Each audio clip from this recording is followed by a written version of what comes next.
Deputy President's independent candidate in Msambweni by-election, Honorable Faisal Abdallah, finally won the election with the overwhelming majority. And this was a huge loss for ODM family. It has just given Tanga or Hustler Nation a momentum to go on. And these people are not going to sleep. They want to test their strength before 2022. Their next stop is Machakos County. There will be another by-election to replace the senator who passed on. And their focus is now facing Machakos County. Now, after Machakos, Honorable William Samoei Ruto has interest, a big interest in Western region politics. He is not going to sleep. He is going to fill a candidate in Matungu constituency, where ANC party lost their member of parliament, Honorable Justice Kizito. So Ruto is going to produce a candidate in Western region. I'm sure ANC also, they are prepared to have a candidate. So they will be trying their strength to see if he's going to have a footprint in Western region politics. And after that, he is not going to stop there. There is also another replacement of a member of parliament from Ford Kenya party who just passed on from Kabuchai constituency. They are going again to fill a candidate in that region. So he has got a golden opportunity to mingle in Western region with his troops to see their strength in Kenya politics before 2022. Boni Khalwale and the team, they are going to use this opportunity so nicely. And you can tell from the DP's speech of eulogy during the burial of the member of parliament from Matungu constituency. They are going to fill a candidate definitely. From the tone and everything, you can tell this. Kwa sababu imekuwa Disemba. Nataka niseme poleni sana. Lakini hata na hivyo, vile mulisikia hapa, alikuwa ameniuliza kwa sababu wewe unajua hii mambo ya mahasla. Mimi nataka ukuje ufanye harambee ya bodaboda ya Matungu. Mimi nasema niko tayari.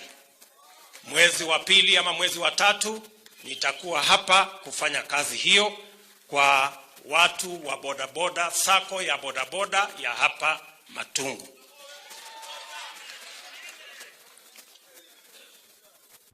ODM party also, through their candidate, they lost Msambweni election, as we said before. But they are not going to tire or stop from there. Raila Odinga is coming with another candidate in Matungu constituency. So Matungu constituency is going to be a battle of so many people. Kwa hivyo watu wa Kakamega ama watu wa Western matarajia kuona mambo mengi sana. It is going to be a very hot contested election. That by-election is going to be very hot because Raila or ODM lost ground in Western region, but they are not ready to leave Western region. They still want to come and try to see if they can still command a sizable number of people in Western region. For that reason, from Raila's tone, he told point blank to the ANC people that ODM has a chance to fill a candidate if they fail to do so in Matungu constituency. And above that, they are also going to produce a candidate in Kabuchai. They are not going to sit behind to see ANC or Ford Kenya filling candidates in those regions alone. So William Ruto is coming to test Western region after Coastal region. Raila Odinga also want to come back and see his strength, and ANC need to defend their seat because this was their member of parliament. They have been having that seat, and now we have two people coming for that seat. So it is also another time that ANC has to prove a point that they have a command back at home. If ANC is going to lose this seat, it also means a huge loss for ANC. So this time, they have to prove a point that this is their home ground. So we are going to follow and see what will happen. And from Raila's tone, just watch this space. Their candidate is coming. Now, before all this, Senator Malala, who is also a member of ANC party, asked President Uhuru Kenyatta, Raila Amolo Odinga, and the Deputy President William Samoei Ruto not to field a candidate in the by-election that will be happening in Matungu constituency in a replacement of ANC Member of Parliament who died. He said, in the spirit of the handshake, the same way Jubilee did not field a candidate in Kibera by-election, they should also use the same spirit to leave ANC to have their candidate in Matungu constituency. But now you have all the answers. Ninashukuru haswa na President Uhuru Kenyatta na Deputy President wa chama cha Jubilee. Kule Msambweni, wakati tumepoteza mbunge wa Msambweni na tukawa na by election, President na Deputy President walikaa chini wakasema kwa sababu ya amani ya Kenya yetu waachie chama cha ODM, they will not field a candidate in Msambweni. I want to request Prime Minister Raila Amolo Odinga, in the same spirit Uhuru Kenyatta aliacha ODM ikafield candidate kule Msambweni. Leo tukiwa hapa Matungu, ningependa kuomba kwa niaba ya ANC ya kwamba kiti cha Matungu kiachiwe chama cha ANC. Na naomba tu ndio tuendelee kufanya kazi pamoja. Hata kule Bungoma tumempoteza mheshimiwa wa kule Kabuchai. Mimi kama ANC, I will discourage hata ANC kufield candidate kule Bungoma. Tutaachia Weta yeye achukue hiyo aende naye. That is the only way tunaweza eka Waluya pamoja. Na mimi nawaomba Waluya tafadhali. Nawaomba. Na nataka kusema hapa bila kuogopa. Nawaomba Waluya, leo vile naibu wa rais ameingia hapa, mimi damu yangu ilisimama. Niliona mambo sijaona. Niliona security tight. Hata reke wako hapa ndani. Ile red carpet alipata kutoka kule kwa vumbi paka hapa, niliona kweli kuna power. Mimi naomba Waluya, pia sisi tusimameko nyuma ya mmoja wetu, pia sisi tufiliko hiyo power ambaye leo nimeona naibu wa rais. So mheshimiwa Rashid, ndugu yangu, mimi ninataka kugeuza lineup yako hiyo kidogo. Lineup yako ilikuwa mzuri, lakini naona tunaweza pigwa bao. Lineup ambayo mimi ningependa kuomba wa jamii ya Waluya ni ya kwamba, sababu baba akisema tosha, wewe unatosha. Sababu sisi tumesimama na mheshimiwa Raila sana. Na nikoshua kwa ndani ya roho yake anatupenda sana. Mimi ningependa kuomba baba, tafadhali, huyu kijana anaitwa Moses Wycliffe Musalia Mudavadi, yeye ndio amekuwa mbele. Mheshimiwa Oparanya ni mzuri, lakini apange tu laini nyuma ya Musalia kidogo, alafu tusonge mbele. Mimi naomba tafadhali. Now, beside all this, again, there is another story that is going on the street there, which is giving worries to Deputy President and Raila Amolo Odinga, or ODM party as large. Because now there are so many people who are coming out in favor of Musalia Mudavadi. He is getting more and more endorsement, even from some members from Jubilee Party and ODM Party. When Mudavadi met the leaders from Nairobi, Honorable Aladwa, together with Nairobi Senator Johnson Sakaja, they talked about Luya leadership, and they said they are behind Musalia Mudavadi presidency. Atwoli himself was back at home. So you might say that ni wakati wa watu kurudi nyumbani to speak with their people.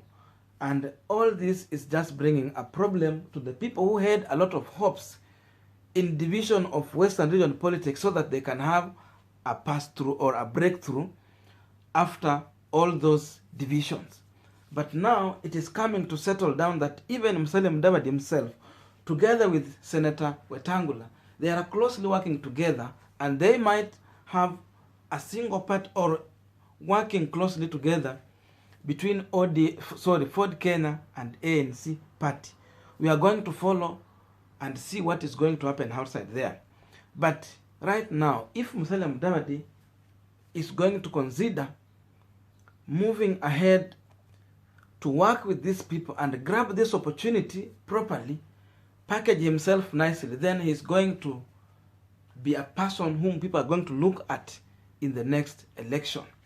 So for that reason, we are still watching and following to see how the politics are going to unfold there, and we will also give our updates. But watch the full clip here, how the event went when Musalia Mudavadi was addressing the church function. It is a Friends Quakers church function where they were installing new leaders, and he was accompanied by Nairobi leaders. So thank you, and if you have not subscribed to this channel, please consider subscribing so that anytime we have a video, you will not miss it. Hakunaga number 1 ama 2, ni moja tu anashinda, anatangazwa. Kama hujakubaliana unaenda kotini. Tushikane, tuongee tu mambo yetu. Tuna BBI mbele yetu, tuna Mheshimiwa Musalia mbele yetu ambaye ni kiongozi wetu wa jamii, na tuna mwenzi, na pia mtuombee kwa kuweza kusikizana, ambaye mchungaji Majimba amesema kama unahisi ni kiongozi unaweza kuachia mwenzako, umwachie na hiyo transition ifanyike kwa njia ya amani. Kwa hivyo sisi tunapendana hapa Makadara mheshimiwa, na tutasimama kidete kuona tumedeliver kura za Waluya, MCS Luyas, MPs Waluya, tukishikana na vyama zote ya ANC, ya ODM na zile ziko katika BBI. Tutashikana hata KANU kuona kama ni huyu hapo hapo na ni strong, tuna withdraw candidate wengine, tunasema aende mbele, bora tu awe Mluya. So hata naona media wako hapa watasema labda ni Mluya anaongea tu mambo ya Waluya. Nimeongea mambo ya Waluya, wacha waseme hivyo. Mimi ni Mluya and I cannot pretend. Mimi ni Mluya na ndaishi Mluya, ndakufa Mluya.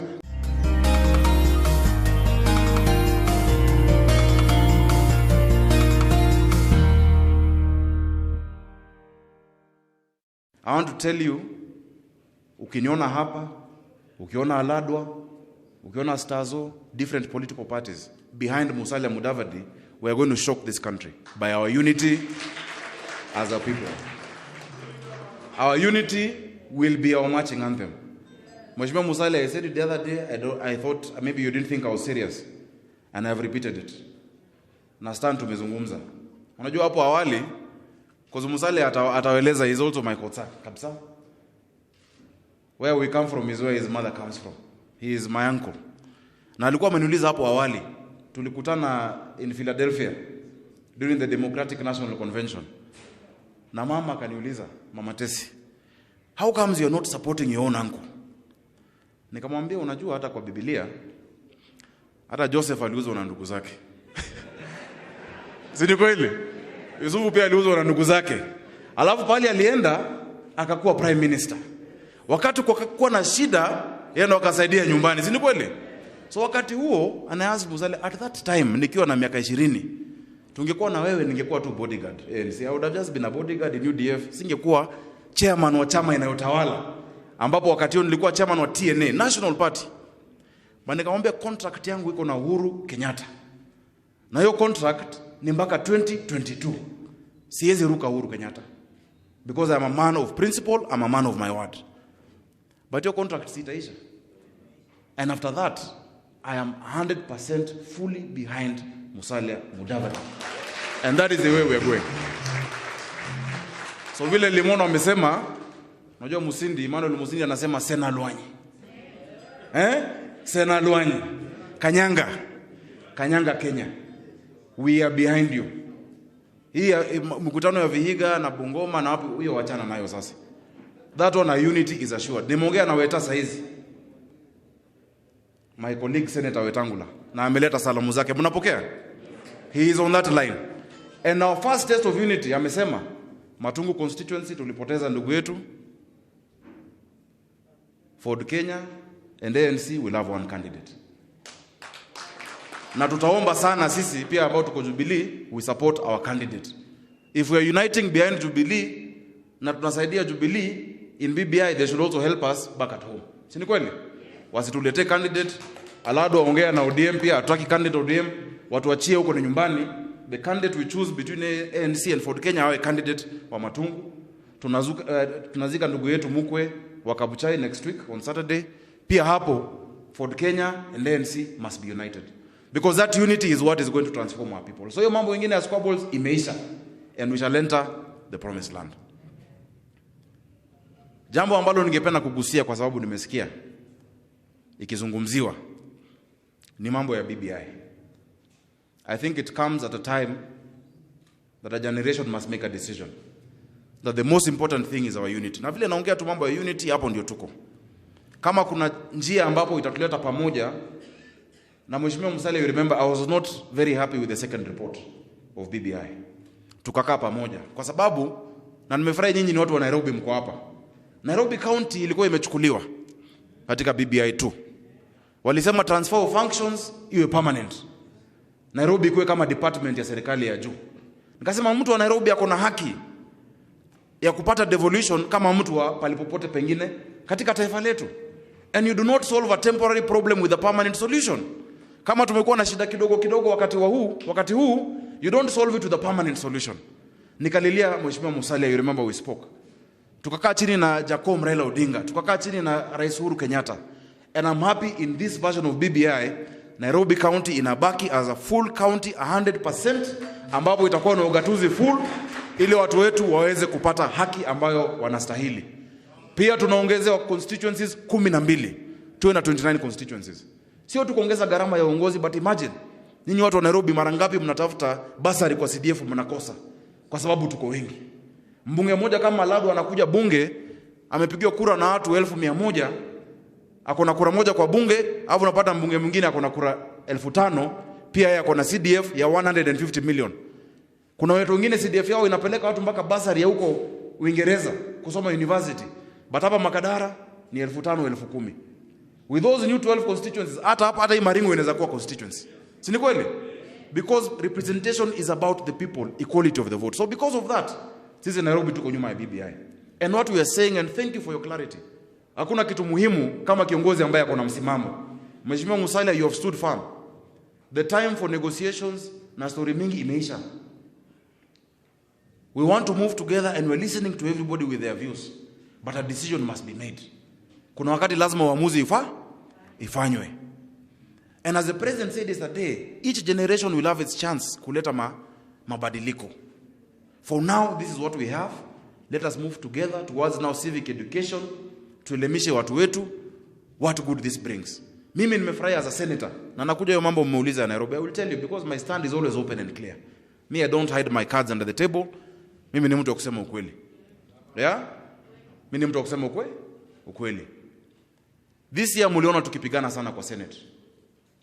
Na mimi pia nikapigwa nikikao mambo mingi kwa Senate. Team Kenya. Because walikuwa wameleta formula ambapo some counties were losing and some counties gaining. Vihiga County was going to lose almost a third of its budget, while Kakamega was gaining. Ni ndugu wa aina gani atakubali yeye aongezewe mwingine akikosa? Hiyo ni ndugu.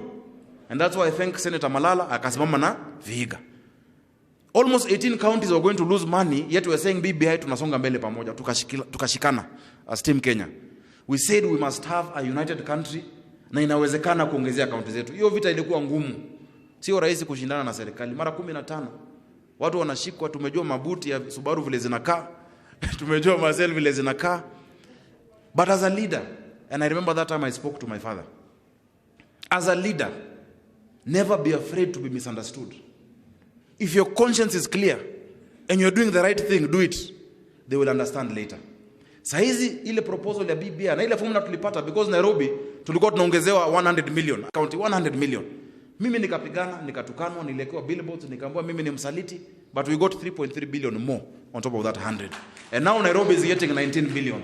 Sasa ukiongeza BBI, which is saying 35%, that means 475 billion to the counties, and Nairobi will get 25 billion. And in 2022, you will have a good governor who is your own, ambaye hana uoga. tuongeze income ifike 100 billion so that we transform our people. Sio ni maendeleo? See, that is good.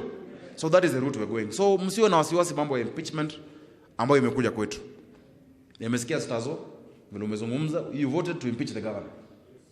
Nimesikiza Mark vile umezungumza na kina Doris, you supported the governor. The decision we will make is like Solomon in the Bible. The decision we will make will be Solomonic. We will stand for justice. We will stand for truth. And the decision we make in the Senate will not be informed by political witch hunt. It will be informed by justice. Tutaangalia hayo mashtaka ambayo yameletwa, tuone kama ni kweli ilikuwa hivyo. Because simuona vile tumesimama kama Senate. Sisi watu wa kutishwa. Ama mnapenda viongozi waoga. Sisi watu wa kutishwa. We will look at those things. Is this thing properly before us? Yes. If yes, jamaa atarudi nyumbani. If no, he will remain as governor. 2022 is close. Sawa sawa. So muwe na imani ni viongozi ambao mmechagua. We stand for truth, we stand for justice and fairness. And I trust, unajua sasa mimi nimesikia for governor, mimi sijaitangaza. Alado anitangaza lakini leo amenitangazia. Lakini nikipata baraka ya Musalia, bas, hata mimi nitakanyanga hapo. Because mimi sina uoga and we will do the right thing. Sawa sawa. Nikimalizia najua nimechukua muda mrefu. Honorable Musalia, we are behind you. Lead us, give us direction. Continue talking to us. I'm very grateful because sijaona kiongozi kama wewe. Every week unanipigia simu to advise me and to consult. Mambo ikoaje and I'm grateful for that. Wewe kaa chini na viongozi wengine. Kaa chini na Raila Odinga, kaa chini na Gideon. Juzi niliambia Gideon live, Alado ulikuwa. Nilimwambia sisi, ukitaka kutuzungumzia sisi anza na Musalia. Because there's no value talking to Sakaja if you have not spoken to Musalia. There's no value talking to Alado if you have not spoken to Musalia. Kuna wakati Mishuki aliambia watu ukitaka kuongea na Wakikuyu ongea through Uhuru Kenyatta. Hata Biblia inasema kuna wakati watu warudi kwanza nyumbani. And that's where we are. There is hope. There is hope in the transition. Not just in Nairobi but in Kenya. Na huyu amesema transition means moving to the next level. So Musalia, we want to stop calling you former vice president. Hata mimi niache kuitwa senator, si ndio? Hii mambo ya move to the next level.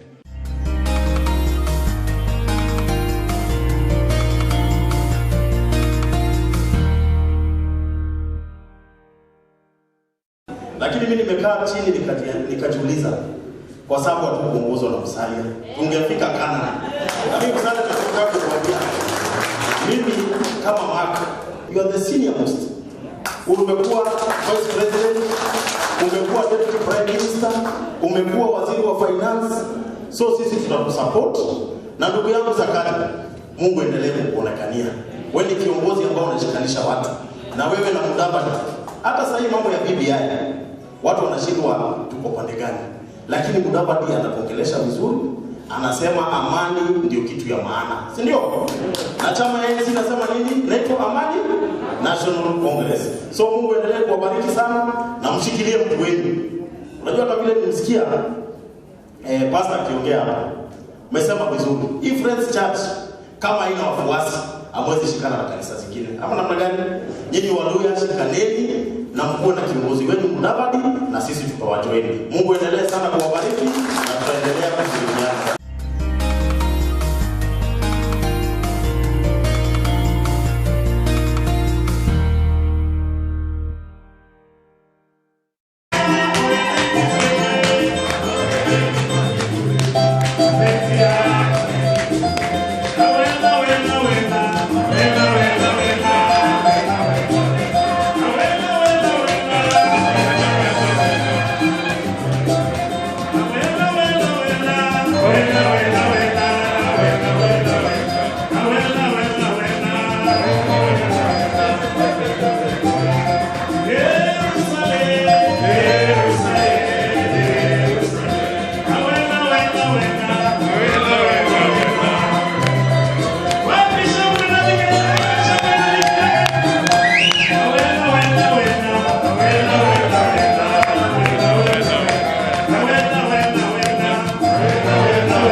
The theme is hope in transition, but you can also have despair in transition. But he spoke about hope in transition.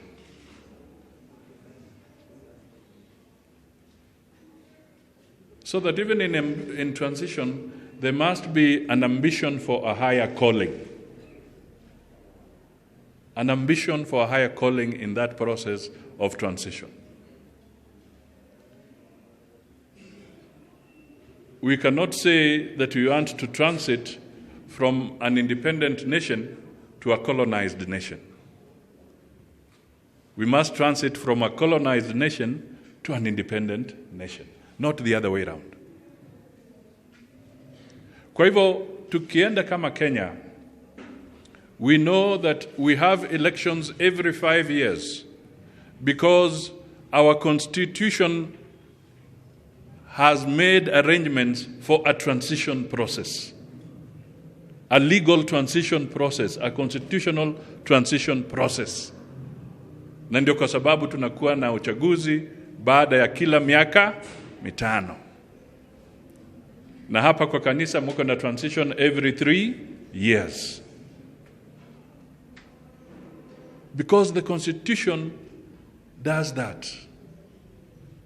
You must breathe new life into a nation. You must breathe new life into leadership. You must breathe new life into the things and how we operate. That is transition. We want people to transit from being thieves to being good people. We don't want them to transit from being good people to becoming thieves. Transition must be underlined so that it is always for the better, not for the worse. Kwa hivyo message ambayo tuko nayo hapa, ambayo tumesikia, is so critical where we are going. Right now, we have lost over 2 million jobs in our country. Partly because of COVID, but partly because of other things in the economy. Things he talked about, corruption and other things.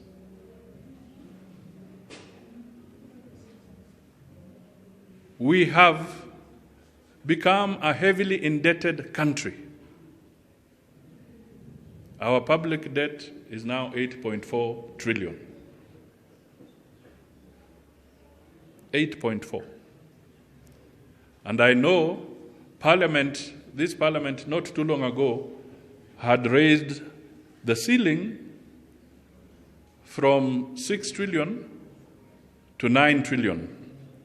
Don't be surprised, because most likely there's a motion on the way to raise the ceiling again from 9 trillion to maybe 12 trillion. It is coming. Lakini nikizungumza jambo la debt, people keep on thinking huyu anaongea amekuwa mtu wa kuhubiri madeni. Anazungumza tu madeni, madeni, madeni. Lakini ukweli wa mambo, wewe hapa ukitaka kutuma M-Pesa, mtu anakuambia ngoja nikupatie namba nyingine kwa sababu ile nyingine fuliza inatunyonga.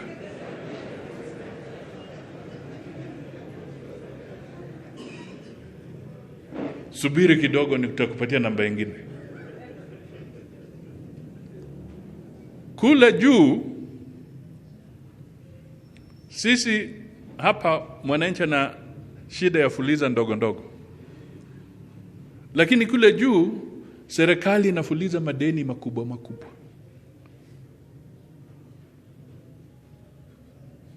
Waziri wa fedha akikaa sasa kule kwa ofisi yake Treasury, anauliza permanent secretary wake, sasa ni nchi gani imeitisha deni wiki hii?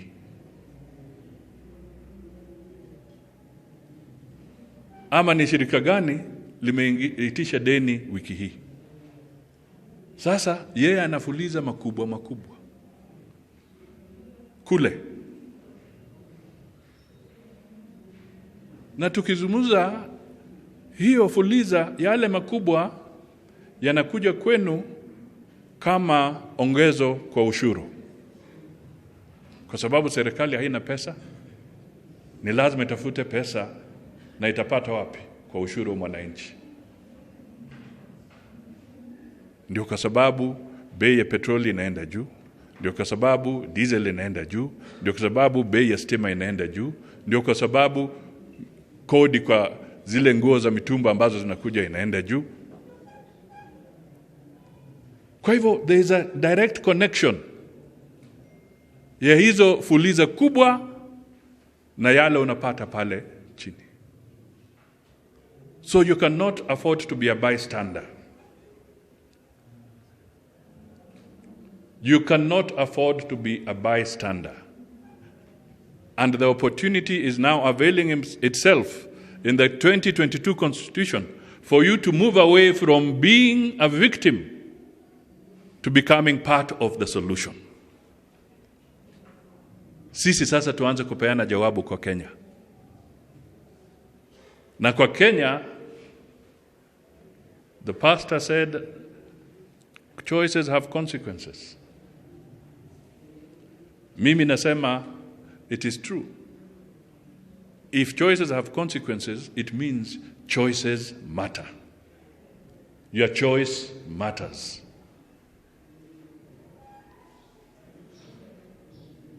I must also talk to leadership in this country. Sakaja cannot speak like that because he wants to be governor, possibly, in Nairobi. But me, I must talk to it. How did we get to the situation where there's impeachment in Nairobi? Let us speak the truth. How did you arrive at a stage until impeachment is on the table? It's because of impunity. Because you don't want to follow the law. We need leaders who shall know and appreciate the rule of the law.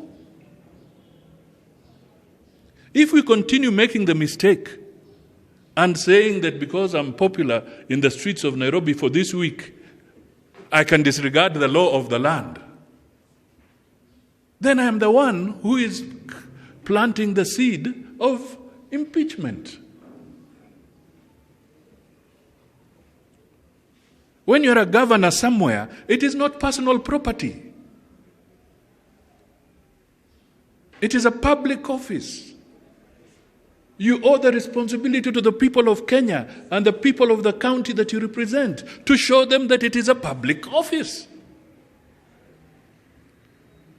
And conduct your activities in accordance with the law. That is the same thing when you become president. That is the same thing when you become senator. That is the same thing when you become MP. That is the same thing when you become MCA. And that is the same thing when you become a church leader. That is the same thing when you are a principal in a school. That is the reason why if you're a trade unionist and you're a leader of the trade unionists, follow the law. We cannot have a society that will grow if we do not subscribe to the rule of law.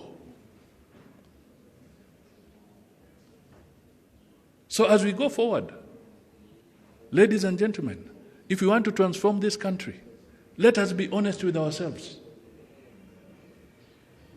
Let us have an internal conversation. Does my choice matter? Does my choice help positive transition, or does it give negative transition?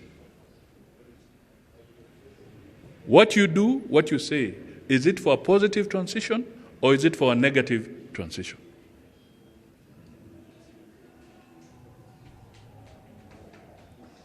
These are the messages. I was reading somewhere, maybe somebody has seen it. Even we have reached a stage where leaders are scared. Church leaders are scared. Political leaders are scared. Educational leaders are scared. What are they scared of? They are scared of watu watanitandika kwa mtandao. Nikisema jambo la ukweli, watanichapa kwa mtandao. People are scared that watu wanatupigia kelele. So they have run away from speaking the truth because they are now more scared of kupigwa kwa mtandao rather than scared of going with a lie. What should you fear more? Going with a lie ama kupigwa kwa mtandao? Senator alisema hapa, wakati BBI ya kwanza ilitoka na ya pili, mimi siku sita, I came out and I said, there are areas here and here and here which would require review. Otherwise, the document as it was then is not a document that can stand the test of time. Watu wakasema Musalia, oh, you have this, they want to brand you this, they want to... I stood my ground.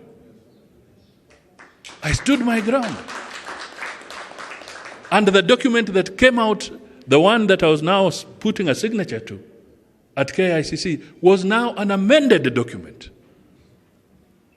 And the concerns we had raised, at least 80% of them had now been dealt with. So there's a difference. The young leaders, the MCAs who spoke here, the younger ones here, please don't allow yourself to be the leaders who swallow anything and everything.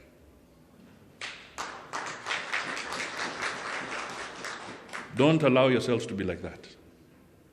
Kwa Kenya hii, the people who are between 15 and 39, according to the statistics of our government bodies, are 20 million. The ones who are between 15 and 39, they are 20 million. And out of those 20 million, the favor is now in the young ladies. The gender issue is favoring the ladies slightly. But the same government documents are also producing very dangerous statistics. And I speak this to the church. They are now also indicating that about 42% of our young men and women are actually living now with HIV.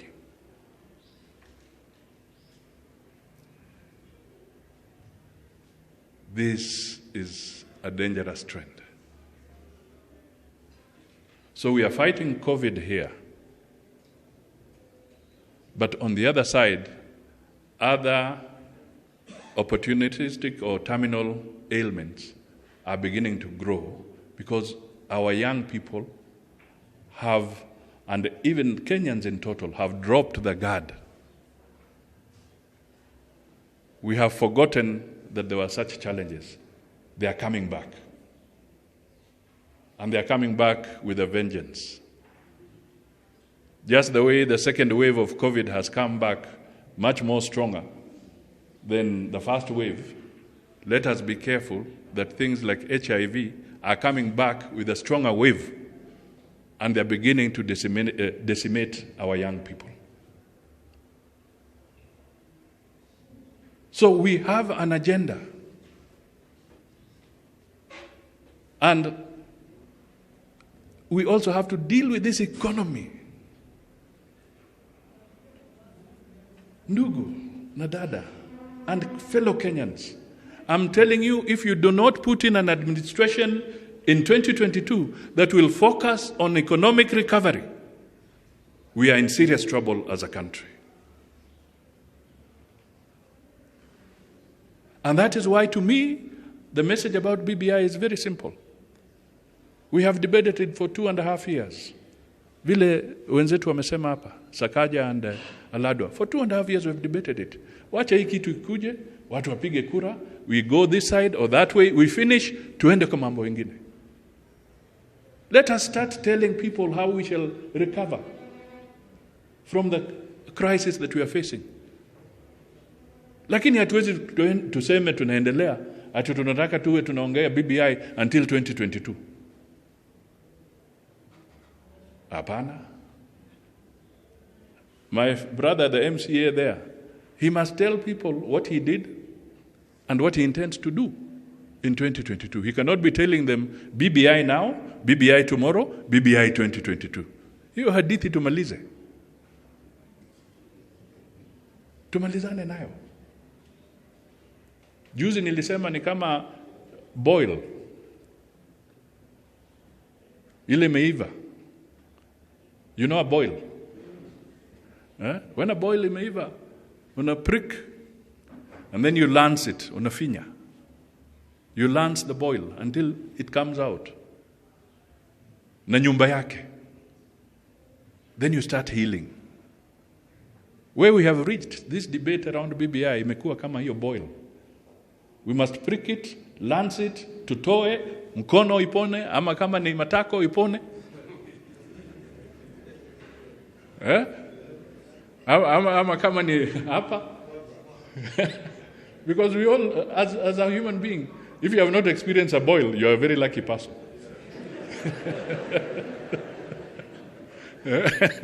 You're a very lucky person. But we have all experienced a boil at one time or the other. Kwa hivyo, this is it. Tufinye hii mambo ifanye nini? Ikwishe. Kwa hivyo nitamalizia hapo. Nimesema sana. But my message is that let us unite for a good purpose. Let us embrace all Kenyans. True, I'm a Luhya. Nobody can change that. Nobody can change it. But I know very well I am a Kenyan amongst other Kenyans. And we must pull together as a people. We must pull together as a nation. We must find common solutions. And we must have candid and honest dialogue with each other all the time, everywhere we sit. So that Kenya can be different. So that Kenya can be different. Yule ambaye atakuwa kule, let me tell you, transition. Transition is also a very tricky thing. Unakuwa pale, you know, mtu akihama, anahakikisha kwamba zile cables za stima nini zote zinakatwa. Wewe ukiingia, your first call is to do repairs first before you can think about settling down. So as a nation, we must know that there are going to be a lot of repairs to be done and cleanups before we move to the next level. And as I said, we must have and seek hope in transition, not despair in transition. We must always seek to have a positive contribution so that we have positive transition and not negative transition. This is where we stand, and I really want to thank Majimbo, and I also want to congratulate the newly elected office in the Quaker movement. We shall always be with you. I'm a Quaker. I go nowhere. And when we were in Philadelphia with the Sakaja, what he has said is true. Hayo yote ametaja, na hata Lado amekuwa mkali leo kwa bomo yake. But positively so. Positively so. Kwa sababu we must be strategic. Basically, they are telling us to be strategic. Other communities are also strategic. They are not against us, but they are just strategic. If Kikuyus have been strategic, it's not because they are against us. It's because they have learned to adopt a strategy that works. If the Luo have been strategic, then they have adopted a strategy that works for them. So, we must also learn to have a strategy that would work for us, but at the end of the day, we then unite as the people of Kenya. That is how it should be, and I'm sure it can be done. Kwa hivyo, Quakers, I know you've come from all parts of the country. As you go, go well. Go knowing that I'm one of you. Our principles of humility are so critical. And even when I went to Philadelphia, I went to the center of the Quakers. Apart from the Democratic Conference, I went to the office of the Quakers there. And you must never run away from the fact that you as Quakers played an extremely significant role in creating the most powerful democracy in the globe. Because you Quakers were there. You are part of the team that was drafting and working around the Constitution of the United States and their liberation movement. Never take it for granted. You are the ones who have a seat in the UN Assembly. Am I wrong or right? Today, you have given us good news and pass our best wishes and prayers and congratulations to Oliver Kisaka. Because, if I'm not wrong, apart from what him coming through the Quakers, I think he becomes the first Kenyan to ever sit on a committee that will be evaluating matters of the Nobel Peace Prize. That is an extraordinary honor. And it is true, some of us who know Oliver, that man exudes humility. You would not even know that he is learned in his own way. But he's just there. You could easily pass and say, huyu mtu ananisumbua atoke kando. But then he's a man with a lot of content moving forward. That has been the strength of the Quakers. And maybe that is what Kenya needs. Kenya is yearning for leaders who will show humility for the people who vote for them. We have been increasingly seeing a Kenya where once leaders are elected, they think their role is to dominate the people who elected them. They think their role is to intimidate the people who elected them. They think their role is to bully the people who elected them. They think their role is to trample on the rights of the people who elected them. They think their role is to fleece the people who elected them, to milk the people who elected them. Ladies and gentlemen, 2022 is an opportunity for us to change that narrative. Let us change that narrative. Let us get the right leaders, men and women, young and old, who will truly stand for the ideals of this country, what our forefathers wanted. Our forefathers said tupigane na ujinga, umaskini, na ugonjwa. Hawa mababu zetu wakiamuka sasa, na watuulize, out of the three, which one have you succeeded in battling with successfully? Is it umaskini? Which one have we succeeded? Na ujinga sio kwenda kwa kitabu na kujua kusoma. Me, that is not my problem. Academics, that is not the problem. Shida ni wewe uambie watu nimepita, nimeenda kwa shule, nimesoma. But when it comes to make a choice, wewe unajua kweli huyu mtu ni mwizi. Unajua huyu ni mkora. Unajua huyu ni night runner.